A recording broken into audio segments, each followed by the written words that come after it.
كل واحده حافظه ومش فاهمه طالعه بتغلط فيا، وكل واحده بتكتب في البوستات بتاعت الفيسبوك، ستات كتير قوي وبعض الرجاله يعني، وبيغلطوا فيا. يعني اكتريتهم بيغلطوا فيا. طب انا عملت ايه عشان تغلط فيا؟ انتوا بتحبوا اللي يدخل بالقايمه، اللي يدخل بالقايمه وبعد كده يديكم على دماغكم، وتجروا بعد كده على المحاكم بالسنين.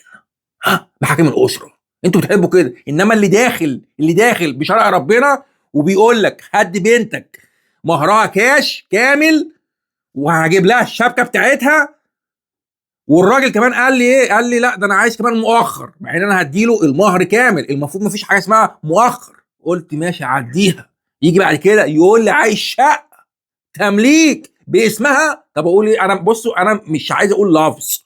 يعني انا الفيديو اللي فات اللي انا عملته اتكلمت عادي وكنت هادي وكل حاجه، لكن انا اللي عصبني دلوقتي التعليقات بتاعت الناس اللي على الفيسبوك يا جماعه، على البوستات.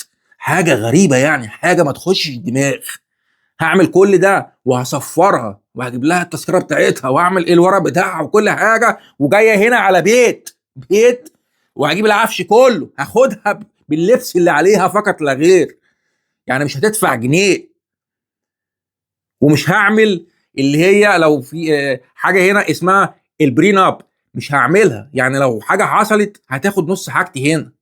اعمل ايه تاني اكتر من كده؟ طب ايه رايكم بقى من النهارده اي حد بقى هتجوزها هتمديلي عليها على ال خلاص بقى. ما انتوا كده، انتوا كده.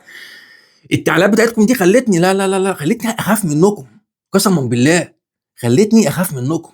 بس من النهارده اهو بقول اهو هنمضي على البرين اب، والاتجاه هيبقى على مصر وامريكا وكندا. يلا، ما كندا جنبي كمان. ايه دي يعني؟ حاجه غريبه والله، انا مش عارف يعني.